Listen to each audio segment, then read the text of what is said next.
I wanted to write. I didn't know I could. I didn't know how it was done. I wanted to write about this traumatic experience I had had, which was my childhood. Also, the traumatic experience of being sent away from home when I was 16. I was sure I would fail at it, and my mother, if I wrote under my name, my mother would see it and laugh at me. I was always very, not afraid, but ashamed of her scorn visited on me. So I thought if I wrote under another name, I could write freely about the person who was named the other name. So I changed it. I just sat around with friends, and we were, I said, I want to change my name, and we came up with all kinds of configurations, but it was always an island, something from the West Indies, and then a very Scottish sounding name, and had no, it was more about style than it was about, the name itself was more some sort of stylish thing. And if you see pictures of me at that time, you'd understand, you know, I was very thin, very fashionably thin. I had cut off all my hair and dyed it blonde. I'd shaved off my eyebrows and would paint them in.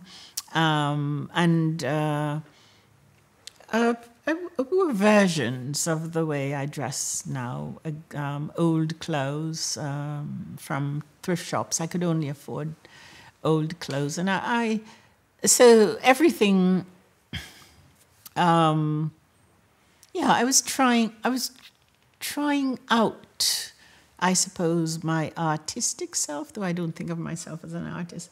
But I didn't really have any idea that I would be sitting somewhere and someone would ask me about it, or I would have had a more coherent explanation. I was just sort of young and trying out things.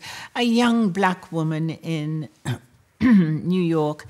I didn't understand American race. I didn't understand racism at all. So I just sort of launched into things.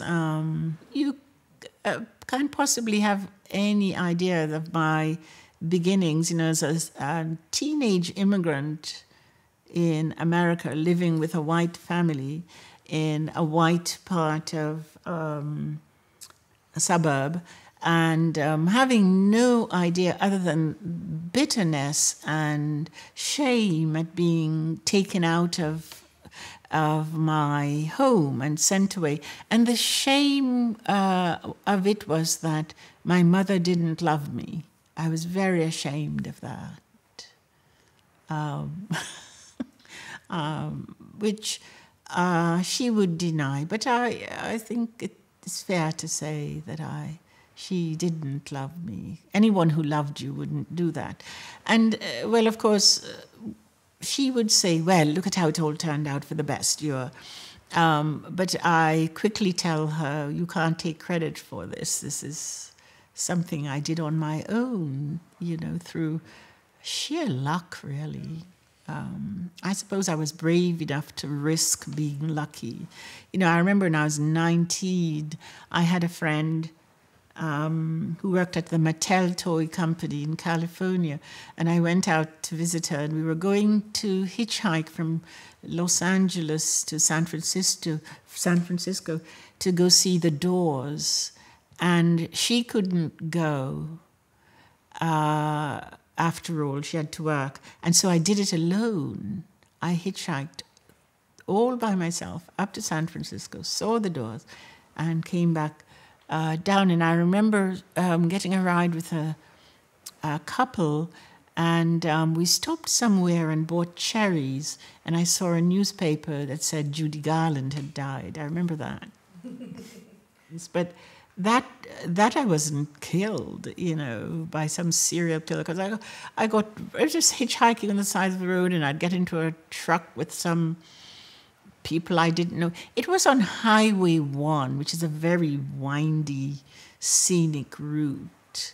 And And then I got back to Los Angeles, and then I came back to home to my job as a nanny. So I would do strange things like that. It was just sheer luck. I was just lucky.